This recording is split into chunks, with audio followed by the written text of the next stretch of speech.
एकटेपणा असल्यानंतर तुम्हाला एक मायेचा उबदार हातच लागतो ना, तेव्हा तुम्ही वैचारिक फार त्याच्यात काहीतरी फिलॉसॉफीज कुठली तरी जडते असं नाही होऊ शकत. तर स्कायडायव्हिंग वरती जाऊन म्हणजे हेलिकॉप्टरमधून आपल्याला वरती नेतात आणि तिथून आपल्याला खाली फेकतात आणि आपण पॅराशूटद्वारे खाली उतरतो, ही गोष्टच म्हणजे अनाकलनीय आहे माझ्यासाठी.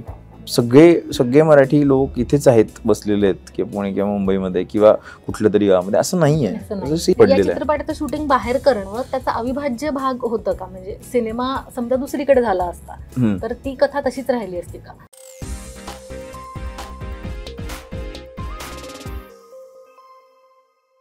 नमस्कार, मी प्रणिता मारणे, मित्र म्हणे लाईमलाईट मध्ये सगळ्यांचं स्वागत.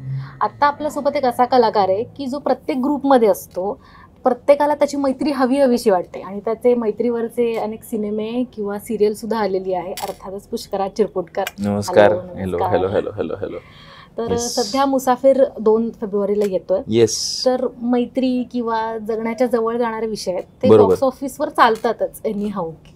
तर याच्यात काय वेगळेपण आहे? म्हणजे पोस्टरही खूप चकचकीत दिसतंय, सगळं शूटिंग स्कॉटलंडला झालेलं आहे.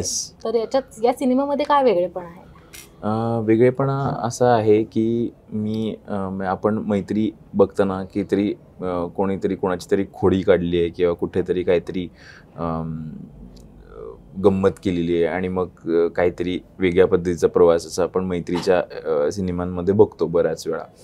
तर इथे अशा मित्रांची गोष्ट ही रिलेटेबल अशासाठी आहे की आजच्या जगामध्ये एकमेकांबरोबर टचमध्ये राहण्यासाठी, एकमेकांबरोबर संवाद ठेवण्यासाठी आपल्याला सोशल मीडिया, समाज माध्यमांची गरज पडते. आपल्याला त्यांच्या आयुष्याबद्दल तेवढंच माहिती असतं जितकं त्याच्यातनं आपण पोर्ट्रे करतो. म्हणजे सोशल मीडियावर आपलं जे काही आपण टाकलेलं असतं तेवढ्याच गोष्टींबद्दल माहिती असते. तर ही अशा मित्रांची गोष्ट आहे, मित्रमैत्रिणींची गोष्ट आहे जे खूप वर्षांनंतर ॲक्च्युली भेटतात. रियुनियन आहे, ॲक्च्युली भेटतात, एक प्रवास एकत्र करतात आणि तेव्हा जे आपण खरे असतो ते सगळं बाहेर येतं. आपल्या मनात खरं काय चालू आहे ते सगळं बाहेर येतं. आणि आता तर फक्त मजा मस्ती धमाल वगैरे असं नसून याच्यातलं वेगळेपण असं की आतल्या भावना, आतल्या गोष्टी काय आहेत की तसं एक्सप्लोअर करण्याचा हा प्रयत्न आहे एका प्रवासाच्या माध्यमातून. ओके. तू ज्या मैत्रीच्या संदर्भात ज्या भूमिका केल्यात ना, तो असा आहे की सगळ्या ग्रुपला हसवून ठेवतो किंवा म्हणजे तू नसला ते थोडंसं सुनं सुनं वाटतं. तर याच्यामध्ये काय आहे तुझं कॅरेक्टर? फारच इंटरेस्टिंग पॉईंट अगदी तू. आणि इंटरव्ह्यू सुरू करताना पण तू हे म्हणालीस की मी आत्तापर्यंत जे कॅरेक्टर्स केलेत त्याच्यामध्ये असं आहे की त्याच्यामुळे विनोद घडतात, त्याच्या भाबडेपणामुळे किंवा भोळेपणामुळे विनोद घडतात किंवा काहीतरी असं तो बोलून जातो त्याच्यातनं काहीतरी विनोद घडतात किंवा मग तो लोकांना हसवून ठेवणारा एक किंवा जोडून ठेवणारा एक धागा, असा वेगवेगळ्या पद्धतीच्या भूमिका मी केलेल्या आहेत. तर ह्याच्यातलं वेगळेपण असं आहे की जी व्यक्ती आपल्याला हवीशी वाटत असते किंवा आपल्याला जी हसवते तिला आपण खूप लाईटली घेतो, पण तिच्या मनात पण तिचा एक वेगळा प्रवास चाललेला असतो, त्या व्यक्तीचा पण एक वेगळा प्रवास चाललेला असतो. तर तो उलगडण्याचा प्रयत्न, जसं आम्ही एक मैत्री रियुनियनमध्ये एकमेकांबरोबरची मैत्री उलगडण्याचा जसा प्रवास आहे याच्यामध्ये, त्याचबरोबर असं आहे की ह्याला काय वाटतं, अमेय नावाच्या ह्या कॅरेक्टरला एक्झॅक्टली काय वाटतं. म्हणजे तो अर्थातच लोकांना हसवत असतो, अशाच पद्धतीची ही भूमिका आहे. आणि तरीसुद्धा तो हसवताना त्याच्यामध्ये काय झालेलं असतं, म्हणजे इतक्या वर्षांनंतर, म्हणजे जेव्हा 14 वर्षांनंतर तो ते सगळे लोक एकमेकांच्या समोर आले तेव्हा आयुष्यात काही बदल घडलेत का किंवा अशा पद्धतीचं, आणि तो कसं बघतो आयुष्य आणि त्याला काय दुःख आहेत वगैरे, हे सगळं उलगडण्याचा याच्यातनं प्रयत्न झालेला. तू कसा आहेस मित्र म्हणून? तुझ्या ग्रुपमध्ये तू कसा असतो? तसाच असतो का की जसा तुझ्या भूमिकांमध्ये आहे?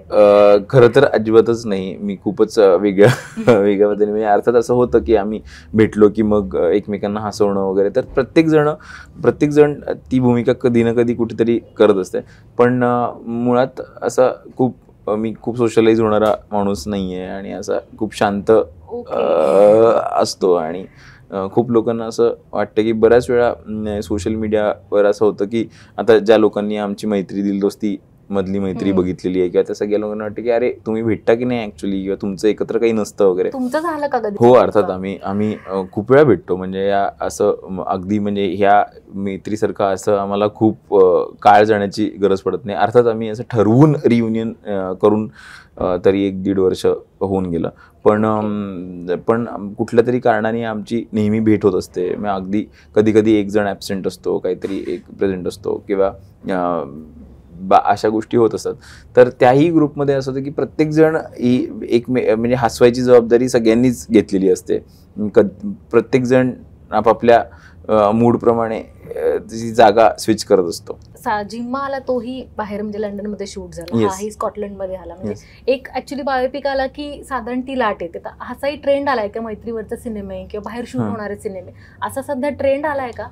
का प्रेक्षकांची मानसिकता तशी आहे का? ट्रेंड आपण म्हणू शकतो वेगळ्या पद्धती.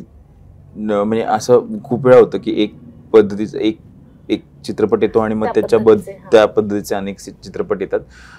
मैत्रीशी रिलेटेड पण असे अनेक अर्थात चित्रपट येतात आणि बाहेर शूट झालेले. पण आता असं होतं की जितके मातीतले चित्रपट आपल्या मराठी प्रेक्षकांना बघायचे, त्याचबरोबर असे काही लोक आहेत जे आपलं गाव, आपलं किंवा आपलं शहर किंवा आपली फॅमिली सोडून कुठेतरी वेगळीकडे स्थायिक झालेले आहेत. म्हणजे अगदी छोट्या गावातनं पुणे मुंबईसारख्या ठिकाणी ते आलेले आहेत, किंवा काही लोक छोट्या गावातनं किंवा पुणे मुंबईसारख्या शहरातनं बाहेर परदेशी शिकतात. तर त्या लोकांचं पण म्हणजे त्यांचंही पॉप्युलेशन खूप आहे आणि त्या लोकांना रिलेट होणारे चित्रपट सुद्धा आले पाहिजेत असं मला वाटतं. कारण अर्थात आपण म्हणतो मातीतला चित्रपट आणि आपल्या ह्याच्यातली गोष्ट सांगणारा चित्रपट, तर फक्त गावात राहणं किंवा इथे स्थायिक होणं किंवा एक छोट्या ह्याच्यामध्ये स्थायिक होणं इतक्यासाठी मराठी माणूस राहिलेला नाही आहे. मराठी माणूस आयुष्यात म्हणजे तोही खूप बाहेर पडलेला आहे. चित्रपटाचं शूटिंग बाहेर करणं त्याचा अविभाज्य भाग होतं का? म्हणजे सिनेमा समजा दुसरीकडे झाला असता तर ती कथा तशीच राहिली असती का? नाही, मला असं वाटतं की अविभाज्य भाग होता यासाठी की आपण जेव्हा लांब जातो आपल्या घरापासून, तेव्हा मैत्रीचं आपल्याला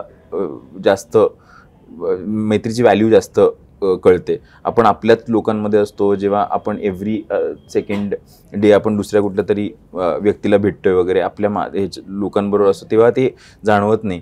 पण आपण परदेशी गेलो, मी अशा खूप लोकांना बघितलेलं आहे जे परदेशी गेलेले आहेत आणि परदेशी गेल्यानंतर म्हणजे अगदी आपण हे पण बघतो की ज्या लोकांनी इथे अजिबात घरी गणपती बसवणे किंवा दिवाळी साजरी करणे या गोष्टी कधी आयुष्यात केलेल्या नाही, ते तिकडे जाऊन त्यांना ते असं वाटतं की आता आपल्याला आपलं हे डेव्हलप. आणि ते का होतं नाही, मला असं वाटतं की स्कॉटलंड सारखा प्रदेश हा कितीही सुंदर असला तरी थंड आहे आणि तोच थंडपणा सगळ्याच्या ह्याच्यात येतो. म्हणजे माणूस घरी बसायला लागतो जास्तीत जास्त. म्हणजे तुम्ही बाहेर पडल्यानंतर तुम्हाला लोक दिसत नाहीत, त्यामुळे तुम्हाला आपले लोक हवेसे आणि आपले लोक हवेसे वाटतात. मुख्य म्हणजे आपले कोणतरी आपल्या बोलण्यासाठी काहीतरी लागतं. कारण आपल्या इथे अशी सवय आहे की आपण दार उघडले की 10 लोकांना बघतो किंवा गर्दीच बघतो. अगदी 5 मिनिटाच्या अंतरावर गर्दीच सुरू होते. तर तिथे तसं नाही आहे. आणि म्हणजे तुम्ही असं दार उघडून बाहेर आलात आणि जस्ट मला एक थोडंसं हे घ्यायचं आणि बोलूया एखाद्या व्यक्तीशी तोंड उघडून काहीतरी गप्पा मारतो, तुम्हाला कुठेच शुकशुकाट असतो. दिवस लवकर संपतो, थंडी सुरू होते, तुम्हाला बाहेर जास्त फिरता येत नाही वगैरे. या सगळ्या गोष्टींमध्ये मग आपल्या माणसाची किंमत जास्त कळते. आणि मग तिकडे बाहेर गेल्यानंतर जितकी मला नेहमी असं वाटतं की मला प्रवासात आलेले अनुभव असे आहेत की अगदी म्हणजे परदेशातच जायला पाहिजे अशातला भाग नाही, पण अगदी पॉंडिचेरी सारख्या ठिकाणी वगैरे मी फिरलोय. तर असं आवडतं का फिरायला? मला प्रचंड आवडतं फिरायला आणि थँकफुली ते मला कामानिमित्त जायला मिळतं, तर मला त्याचा अजून आनंद होतो. कारण दोन्ही आवडीच्या गोष्टी आपण करत असतो. अर्थात कामाव्यतिरिक्त पण मी फिरतो, पण ह्याच माझ्या अनुभवातूनच मी याचं पॉंडिचेरी किंवा अशा ठिकाणी जिथे खूप गजबजाट नाही आहे आणि रात्रीची शांतता पसरल्यानंतर आपल्या मनातले आवाज अगदी स्पष्ट व्हायला लागतात. आणि ते ऐकू गेल्यानंतर ना आपल्यालाच कळत नाही की आपण नक्की कोण आहोत. आतमध्ये जे आवाज येतात ते का आपण बाहेर सतत बोलतोय ते. तर मला असं वाटतं की बाहेर गेल्यानंतर या मुसाफिराची गंमत तीच आहे की ते बाहेर गेल्यानंतर जेव्हा सगळं शांत भोवताल असताना त्यांना काहीतरी आपल्या मनातलं आठवतं, आपल्या गोष्टी आठवतात आणि त्या पद्धतीने ती व्यक्त होतात. कथेमध्ये ती एवढी ती डेप्थ आहे का? हो, अशा पद्धतीने हँडल. म्हणजे आता डेप्थ हा खूपच काय म्हणतात त्याला, सब्जेक्टिव्ह विषय आहे. कोणाला काय डीप वाटेल ते खूपच वेगळ्या पद्धतीने, त्यामुळे त्याच्याबद्दल खरं तर न बोललेलं बरं. पण मला असं वाटतं की ते फक्त सुपरफिशियल आपण हसत खिदळत प्रवास करतोय असं नाहीये, तर भावनांचे पदर उलगडत जाणार आहे. तर भावनांच्या याच्या म्हणजे याच्यामध्ये राहून बोलायचं झालं तर मग त्याच्यात ती डेप्थ आहे. कारण सगळ्या लोकांना अत्यंत खूप वैचारिक पद्धतीचा काहीतरी सिनेमा किंवा वाचन करून किंवा मत मांडून वगैरे या सगळ्या गोष्टी होऊन शेवटी एकटेपणा येतोच ना.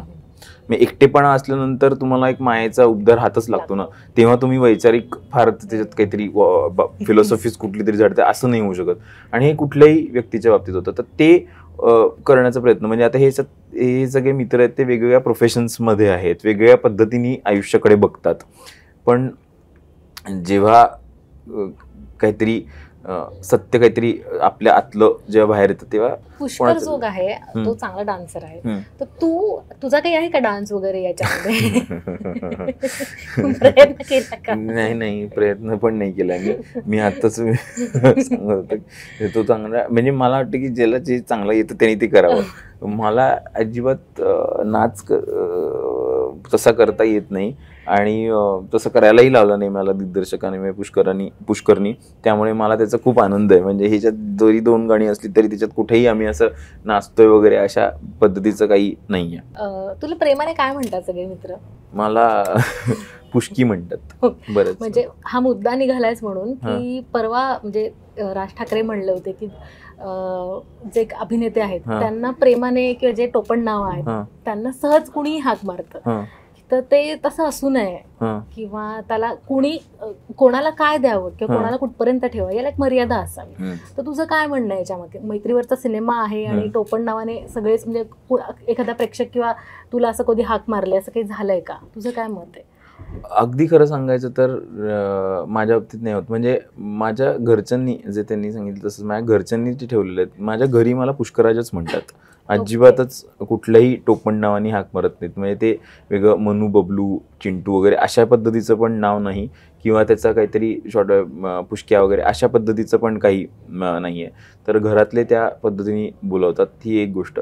आणि दुसरी गोष्ट म्हणजे मी जेव्हा लोकांना माहिती झालो ते आशू या नावाने माहिती झालो दिल दोस्ती दुनियादारी मधल्या. तर असे काही अनुभव आलेले आहेत जिथे मला थोडंसं, कारण त्यांना, आणि मी त्यांना ब्लेम नाही करणार प्रेक्षकांना, कारण त्यांना काही रिस्पेक्ट द्यायचं नाही असं नसतं. तर त्यांना असं आशू म्हणजे घरातल्यासारखं वाटतं. त्यामुळे अगदी बोलतात अरे आशू, अरे आपला हे, कारण त्यांना असं ते आपल्याला रोज बघत असताना त्यांना असं वाटतं की अरे हा पण आपल्याला ओळखतो, अशा पद्धतीची भावना त्यांच्या मनात तयार होते. बट प्रत्येक माणूस खूप कष्टाने काहीतरी इथे पोचलेला आहे. तर मला राजसाहेब जे म्हणतात त्या पद्धतीने त्याला त्याचा रिस्पेक्ट आपण देण्याचं. पण रिस्पेक्ट ही घेण्याची गोष्ट नाही, देण्याची गोष्ट आहे. त्यामुळे ज्याला जितका वाटतो त्यांनी तितका तो द्यावा आणि मग त्या व्यक्तीला आपण आयुष्यात ठेवायचं की नाही हे आपलं कॉल आहे. ते खूप चकचकीत सिनेमा, छान सगळे व्हिज्युअली छान दिसतोय. तर अजून अशा जमेच्या बाजू कोणत्या आहेत? दिसायला छान जातं आणि मला वाटतं रिलेटेबिलिटी हा सगळ्यात महत्त्वाचा मुद्दा आहे. म्हणजे असं अगदी एक तर 2 प्रकारे चित्रपटाकडे बघता येतं असं मला वाटतं. एक तर असं वाटतं की अरे आपण जे जगतोय, आपल्याला जे वाटतंय ते आपण बघत असतो, किंवा आपण जिथे अजिबात जाऊ शकत नाही तशा पद्धतीचं काहीतरी आपल्याला बघायला आवडतं. म्हणजे लार्जर दॅन लाईफ असा तरी सिनेमा आपल्याला बघायला आवडतो किंवा अगदी कनेक्ट होणारा सिनेमा आवडतो. तर काही लोकांसाठी असा हा लार्जर दॅन लाईफ असा चित्रपट आहे की जिथे हे माझं स्वप्न आहे इथे जाण्याचं, पण मी आधी कधी गेलो नाहीये, माझ्याकडे आता पासपोर्ट सुद्धा नाही आणि मला हे बघायचं आहे की हे लोक काय करतात वगैरे, अशा पण पद्धतीचे त्याचा एक पॉझिटिव्ह हे आहे. आणि एका डेफिनेट रिलेटेबिलिटी आहे त्याच्यामध्ये. 30-35च्या लोकांसाठी ती अत्यंत रिलेटेबल गोष्ट आहे की जिथे हा चित्रपट बघून तुम्हाला अशा एका तरी मित्राची आठवण किंवा मैत्रिणीची आठवण येईल जिथे अरे यार आपण या व्यक्तीला भेटलोच नाही की त्याला विचारलं नाही की तू ऍक्च्युली कसा आहेस. त्याच्या फक्त स्टोरीज आपण बघतोय, आपण त्याच्या गोष्टी बघतोय. तर मला वाटतं की ती जमेची बाजू आहे किंवा मी ते म्हणजे हा चित्रपट करण्याचं मुख्य कारण ते आहे. मला ह्याच्यामध्ये काहीतरी म्हणजे बर्फ तोडून अर्थ शोधून काढावा वगैरे अशा पद्धतीचं काही याच्यामध्ये नाहीये. तो बर्फ आहे तसा बर्फ दिसतो आणि भावना ज्या आहेत त्या भावना दिसतात. अर्थातच मला दोन्ही पद्धतीचे सिनेमे किंवा दोन्ही पद्धतीची नाटकं पण करायला मी मगाशी आपण सुरुवातीला बोललो होतो ऑफ रेकॉर्ड की नाटक कंपनीवरची नाटकं अशी पण नाटकं मी केली आहे जिथे ऍक्च्युली बर्फ घेऊन बसायचं आणि अर्थ शोधून काढायचा अशा पद्धती प्रायोगिक नाटक असं पण केलेलं आहे. पण असा तो चित्रपट हा डेफिनेटली नाहीये. ओके. मैत्रीवरचे भूमिका तुझ्या बऱ्याच केलेल्या आहेत, तर या ह्याच्यातने तुला काय दिलं, या भूमिकेतून तुला काय दिलं? सगळ्यात आधी म्हणजे मला वाटतं की या प्रवासामध्ये मी लोकांना ते सांगतो की as a actor add on काय झालं तुझ्या पर्सनॅलिटीमध्ये गोष्टी? ॲज अन ऍक्टर मला सरेंडर करणं ही गोष्ट एका पॉईंट नंतर ना खूप अवघड होते. म्हणजे दिग्दर्शकाचं ऐकणं. मला मुळात दिग्दर्शन करायचं आहे. म्हणजे दिलदोस्तीच्या आधी मी बराच काळ फक्त दिग्दर्शन करायचो.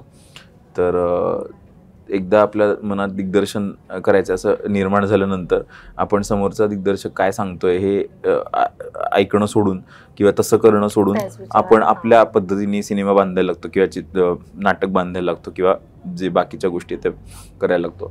तर मला एक मधली 2-3 वर्ष अशा पद्धतीचं स्ट्रगल माझ्या ॲक्टर म्हणून मला चालू होता की म्हणजे मला दिग्दर्शकांनी सांगितलं की हे असं कर असं म्हणल्यानंतर मला वाटतं हे असं का करतोय, हे कॅरेक्टर असं नाही करणार, मी माझ्या पद्धतीने ते काहीतरी करण्याचा प्रयत्न करायचो. अगदी मोजके हातार किंवा निपुण सोडला तर असा कुठला दिग्दर्शन नव्हता गेल्या काही काळामध्ये ज्याचं मी पूर्णपणे की निपुणने सांगितलं की ती पूर्व दिशा तो म्हणाला की तसं करायचं.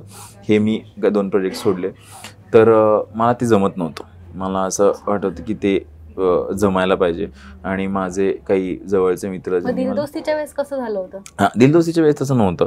दिलदोस्ती दुनियादारीच्या वेळी असं होतं की त्याच्या आधी मी दिग्दर्शन लाईक असे 2-3 वर्ष करायचो. अगदी अभिनय अजिबातच करत होतो. त्याच्या आधी नाटक कंपनीबरोबर पण नाटक करायचो किंवा वेगळ्याही पद्धतीचं नाटक मी करत होतो पुण्यातनं. दिलदोस्तीच्या काही महिने आधी मला असं वाटायला लागलं की दिग्दर्शन तर करतोय आपण थोडंफार, म्हणजे तेव्हा अर्थात काही मोठं केलं नव्हतं पण कुठल्या तरी डिरेक्टरला असिस्ट करायचं वगैरे अशा पद्धतीचा माझा प्लॅन होता. इनफॅक्ट निपुणनी मला बरंच ऑनबोर्ड डिरेक्टर म्हणून असिस्टंट डिरेक्टर म्हणूनच माझ्याकडे तो बघत होता. आणि अचानकपणे मी बिनकामाच्या संवाद नाटक कंपनीचं नाटक केलं. मग त्याच्यातनं सुरत बरोबर ओळख झाली. मग त्यांनी सांगितलं ही ऑडिशन जाऊन दे. मी म्हटलं ऑडिशन सिरियलची आपण द्यायची म्हणजे फारच आहे. मग मी जाऊन ऑडिशन दिली पहिल्यांदा आणि मग 2 आठवडे खरं तर काहीच झालं नाही पण त्याच्यानंतर म्हणजे नकारच कळवला होता. पण नंतर मग काही गोष्टींमुळे मला ती संधी मिळाली आणि मला ते करता आलं. तर तेव्हा मला खूप असं की दिग्दर्शन केलं असलं तरी अभिनय करायचं आहे, सरेंडर करून करायचं आहे अशा पद्धतीचं होतं. विनोद लवेकरचं नाव खूप आधीपासून मी ऐकलं होतं. त्याला मी खूप वेळा अप्रोच केलं होतं. म्हणजे अग्निहोत्र नावाची सिरियल असेल तेव्हा त्याच्यात तो इन्व्हॉल्ड होता किंवा एका लग्नाची दुसरी गोष्ट तिसरी गोष्ट ह्या सिरियल्समध्ये. म्हणजे सिरियल विश्वामध्ये कोणाबरोबर काम करायचं असेल तर ते विनोदबरोबर करायचं असं एक डोक्यात होतं. तर त्यामुळे तो सांगेल त्याच्या पद्धतीने करणं हे सगळं चाललं होतं. मग इनफॅक्ट ती सिरियल संपली. त्याच्यानंतर काही चित्रपट झाले, काही 2-3 वर्ष गेली. पुष्कर आणि तुझं कसं ट्युनिंग झालं या सिनेमामध्ये? तर तेच या सगळ्या याच्यामध्ये मधल्या काळामध्ये ना ते माझ्यातलं दिग्दर्शक फारच हे होत होता की म्हणजे तो असा ऍक्टरला माझ्यातला दाबून तो वरती येण्याचा प्रयत्न करायचा. तर मला ते दोन्ही बॅलन्स करणं गरजेचं वाटत होतं. आणि ह्याच्या आधी म्हणजे हा चित्रपट करण्याच्या आधी 1-3-4 महिने मी काम केलं नव्हतं. मला असं काही शांतता चालली होती. म्हणजे हवं ते येतही नव्हतं. आणि तर या सगळ्या प्रोसेसमध्ये मला असं वाटलं की असं काहीतरी काम करणं गरजेचं आहे. आणि या चित्रपटातनं त्यामुळे ट्युनिंग मी पूर्ण सरेंडर करून हे लिहिलेलं आहे. इथे मला असं वाटतं की हा जोक इथे वर्क होऊ शकतो, हे करू का? तो ओके म्हणाला तर मी ते करायचो. अर्थातच ते ट्युनिंग अशा पद्धतीने पण झालं की तो कुठल्याही पद्धतीने अशी आडकाठी नाही आणायचा की ओके सीन आहे. आणि तो आपण पण मी पण सांभाळायचो की ओके हे सीन मी कितीही आपल्याला ॲडिशन्स घ्यायचं वाटलं तरी हा सीन कुठे चालला आहे, याच्यानंतरचा सीन कुठे जाणार आहे, याचा सगळ्याचा विचार करून मी सुद्धा करायचो. त्यामुळे ते ट्युनिंग खूपच अगदी ते फिट ब्लॉग्स बसल्यासारखं झालं. जिथे मला वाटायचं की आपण हे काहीतरी करून बघूया तिथे ते करायची संधी द्यायचा किंवा मग मी त्याला म्हणायचो. पण हे मी अत्यंत नक्की प्रामाणिकपणे मी सरेंडर मी डिरेक्टर्स ॲक्टर बनवून मी याच्यात काम केलेलं आहे. मी कुठल्याही गोष्टीला क्वेश्चन न करता की हे अशा पद्धतीचं काय आहे. म्हणजे जिथे अगदीच लॉजिकल प्रश्न पडतात ते आपण विचारतो दिग्दर्शकाला, पण ॲक्टर म्हणून मी असं कुठल्याही पद्धतीने केलेलं नाही की आपलं स्वतःचं काहीतरी एक वेगळं बनवूया, असं नाही. गाणी वगैरे कशी युथफुल आहेत का? कारण हा सिनेमा नाव आणि ओव्हरऑल दिसायला खूप युथफुल. याच्यामध्ये 2 युथफुल मला परत स्कॉटलंडला जाता ते म्हणजे त्या पोस्टरमध्ये हे आहे विमान आहे, हेलिकॉप्टर आहे आणि तुम्ही सगळे त्या ड्रेसमध्ये असता. हो, तर नेमकं काय आहे ते?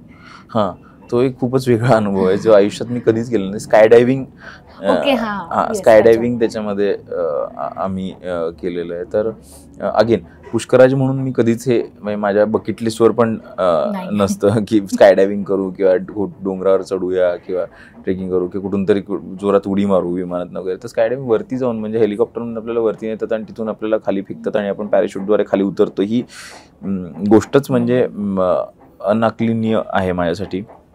आणि मला असं वाटतं की तो असं वेगळा अनुभव गेला अनुभव मला या सिनेमाच्या माध्यमातून मिळाला, असं ते आहे. गाणी याच्यातली 2 गाणी आहेत आणि सुंदर आहेत ती गाणी असं मला वाटतं, कारण मला वाटतं की त्याला काहीतरी फ्लेवर आहे. म्हणजे तुम्ही असं त्याच्यातलं जे ऑर्केस्ट्रेशन आहे, त्याचं जे मेकिंग आहे ते कशा वेगळ्या पद्धतीचं आहे. आणि मला असं वाटतं की मराठी माणूस खूप वेगळ्या पद्धतीचे आयुष्य जगतोय. म्हणजे खूप वेगवेगळ्या सगळे मराठी लोक इथेच आहेत, बसलेले आहेत की पुणे किंवा मुंबईमध्ये किंवा कुठल्या तरी गावामध्ये, असं नाही आहे. जसं सगळीकडे आहेत, त्यांना वेगळं काहीतरी ऐकायचं आहे, त्यांना वेगळं काहीतरी बघायचं आहे. म्हणजे तीच बघायचं आहे असंही नाही आहे. म्हणजे मला अगदी मातीतला ग्रामीण सिनेमा पण करायला तेवढाच आवडेल, मी असं अजिबातच म्हणणार नाही. सो युथफुल म्हणण्यापेक्षा वेगळा फ्लेवर आहे त्याला, असं म्हणते. म्हणजे प्रेक्षकांनी का बघायला यावा हा सिनेमा, की काय महत्त्वाच्या अशा कोणत्या 5 गोष्टी आहेत?